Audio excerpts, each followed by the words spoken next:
നമസ്കാരം.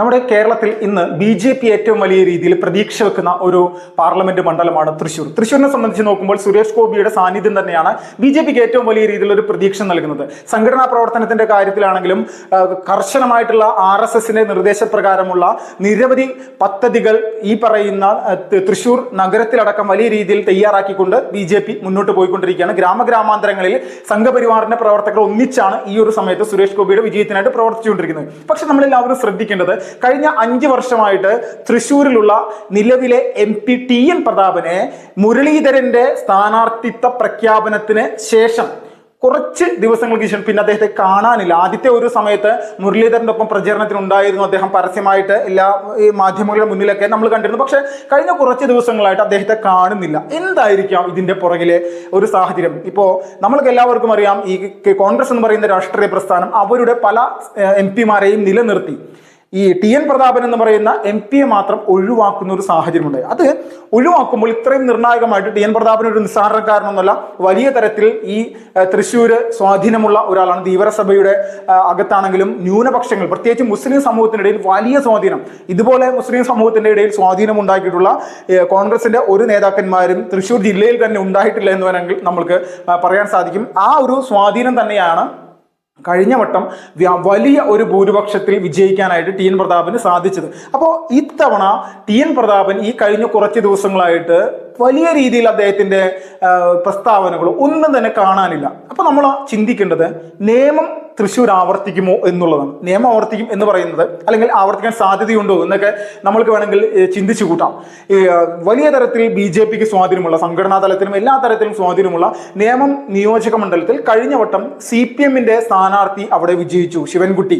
അപ്പോൾ ശിവൻകുട്ടി വിജയിക്കാനുണ്ടായ പ്രധാനപ്പെട്ട കാരണം കോൺഗ്രസിന്റെ പ്രധാനപ്പെട്ട ഒരു നേതാവായിട്ടുള്ള K മുരളീധരൻ അവിടെ സ്ഥാനാർത്ഥിയായത് തന്നെയാണ്. കുമ്മനം രാജശേഖരനെ സംബന്ധിച്ച് അദ്ദേഹത്തിന് പരാജയം രുചിക്കേണ്ടി വന്നു. അപ്പോൾ ഇങ്ങനെ ഒരു സാഹചര്യം തൃശ്ശൂരിൽ വിജയിക്കാൻ BJPക്ക് സ്വാധീനമുള്ള ഒരു മണ്ഡലമായിട്ട് മാറിയിട്ടുണ്ട്. അപ്പോൾ സുരേഷ് ഗോപിയെ പരാജയപ്പെടുത്താൻ TN പ്രതാപൻ എന്ന് പറയുന്ന സ്വാധീനമുള്ള ഒരു നേതാവിനെ മാറ്റി നിർത്തിയിട്ട് ഇവിടെ ഒരു കോൺഗ്രസിന്റെ ഒരു മുതിർന്ന നേതാവിനെ തന്നെ കൊണ്ടെത്തിക്കണം. പക്ഷേ ഈ കോൺഗ്രസിന്റെ മുതിർന്ന നേതാവായിട്ടുള്ള K മുരളീധരനെ സംബന്ധിച്ച് ഏറ്റവും നിർണായകമായിട്ട്, അല്ലെങ്കിൽ ഒരു പ്രത്യേകത എന്ന് പറഞ്ഞാൽ, അദ്ദേഹത്തിന് ഈ പറയുന്ന മുസ്ലിം സമൂഹത്തിന്റെ ഇടയിലുള്ള സ്വാധീനം എത്രത്തോളം ആണ് എന്നുള്ളത് നമ്മൾ നോക്കി കാണേണ്ടിയിരിക്കുന്നു. അദ്ദേഹത്തിന് TN പ്രതാപന്റെ അത്തരം സ്വാധീനമൊന്നും ഈ പറയുന്ന തൃശ്ശൂർ ജില്ലയിലെ ഇസ്ലാമിക സമൂഹത്തിന്റെ ഇടയിലൊന്നുമില്ല.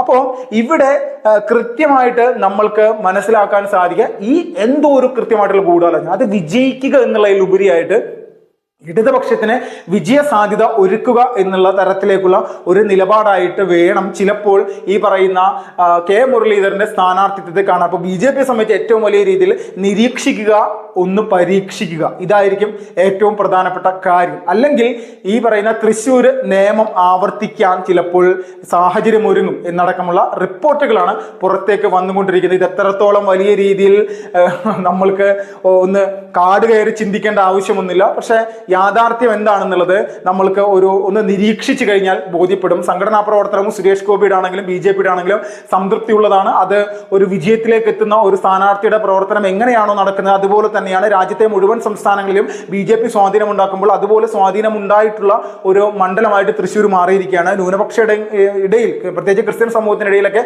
സുരേഷ് ഗോപിക്ക് വലിയ രീതിയിലുള്ള സ്വാധീനമുണ്ട്. നമ്മുടെ ചാനലിൽ തന്നെ പലപ്പോഴും പല വീഡിയോകളും ഇടുന്നുണ്ട്.